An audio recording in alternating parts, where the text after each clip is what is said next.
आज वो समय आ गया है जब भारतवर्ष को और भारतवर्ष के लोगों को ये तय करना है कि उनको राम लीला देखनी है या रावण लीला। क्योंकि भारतवर्ष की इस धरती पर युगों युगों से राम लीला को ही देखा जा रहा है, ना कि रावण लीला को। भारतवर्ष में युगों युगों से सिर्फ और सिर्फ श्री राम ही आदर्श रहे हैं, ना कि वो पापी रावण रहा है। दोस्तों, ये बात मैं इसलिए कह रहा हूं क्योंकि एक बार फिर से भारत का जो बॉलीवुड है, जिसको कराची वुड भी कहा जाता है, उसने एक फिल्म बनाई है जिसका नाम है रावण लीला। अब आप समझ गए होंगे। इसका 2 दिन पहले ट्रेलर लॉन्च हुआ है और उस ट्रेलर को देख के इतना मैं गुस्से में हूं कि मैं आप लोगों को बता नहीं सकता।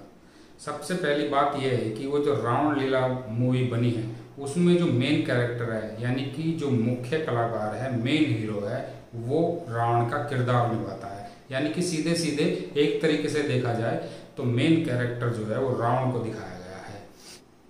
कहानी ये होती है कि एक गांव होता है, उसमें दशहरे के अवसर पर रामायण की जाती है। तो बाहर से एक रामायण की जो है टोली आती है और उस गांव में रामायण करती है। तो वो उसी गांव के कुछ कलाकारों को रामायण में लेती है। तो उसमें जो सीता माता का रोल किया है जिस लड़की ने, और जिसमें उस पापी रावण का रोल किया है, उनकी पर्सनल लाइफ में दिखाया गया है कि वो दोनों एक दूसरे से प्यार करते हैं, मतलब उन दोनों के बीच में एक रिलेशन है। तो आप सोच सकते हैं कि ये फिल्मी जो बांड है, ये जो जिहादी हैं, ये जो वामपंथी हैं, जिनका एजेंडा सिर्फ हिंदुओं की आस्था का अपमान करना है, तो ये जानबूझकर उसमें स्क्रिप्ट डाली गई है। वरना आप खुद सोचो ना कि अगर कहीं रामायण होती है और तुम किसी रामायण के पार्ट को दिखा रहे हो, तो ये वाली स्क्रिप्ट का क्या मतलब है कि जो रावण का रोल कर रहा है और जो सीता माता का रोल कर रहा है, उनकी पर्सनल लाइफ में वो दोनों एक दूसरे से प्यार करते हैं। आप खुद सोच सकते हैं।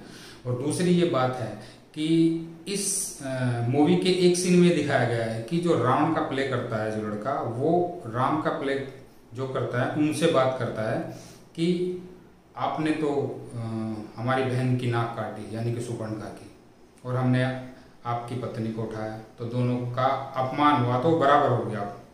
लेकिन उसके बाद हमारी लंका जलाई गई, हमारे लोगों को मारा गया, भाइयों को मारा गया, लेकिन फिर भी महान राम ही कहलाए।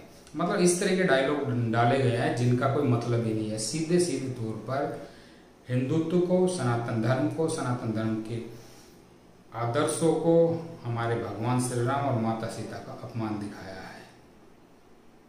और ये पहला ही नहीं हुआ है। ये जो कराची वुड के दलाल बैठे हैं, इन्होंने पहले नहीं किया। अभी आपने कुछ दिन पहले देखा होगा कि तांडव मूवी के लिए कितना तांडव हुआ था, और OTT प्लेटफॉर्म के लिए कुछ रूल्स रेगुलेशन भी बने थे, लेकिन फिर भी ये लोग नहीं मानते हैं।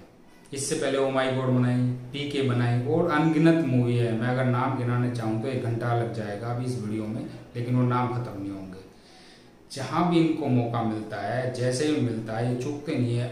अनचाही स्क्रिप्ट, उसकी स्क्रिप्ट का कोई मतलब नहीं है, उसको बीच में घुसेड़ देते हैं, सिर्फ और सिर्फ हिंदुत्व के अपमान के लिए, उनके भगवान के अपमान के लिए। और मैं आप लोगों से कहना चाहता हूँ, जो इस मूवी को देखने जाएंगे, अगर तुम जाते हो तो भाई चुल्लू भर पानी में डूब के मरना। क्यों? क्योंकि ये तुम्हारे पैसे से ही तुम्हारा अपमान कर रहे हैं, तुम्हारे भगवान का अपमान कर रहे हैं। मैं सुप्रीम कोर्ट से और माननीय प्रधानमंत्री जी से और अमित शाह जी से बोलूँगा कि इन लोगों के खिलाफ कड़ी से कड़ी कार्रवाई की जानी चाहिए। और मैं आप लोगों से बोलूँगा कि इस फिल्म का पूर्णतः बाइकआउट करो, ताकि इन लोगों की ऐसी हिम्मत ना हो सके कि अगली बार कोई ऐसी फिल्म बनाए जिसमें हिंदू देवी देवताओं का अपमान हो या एक कम्युनिटी को ध्यान में रखकर उसका अपमान किया जाए।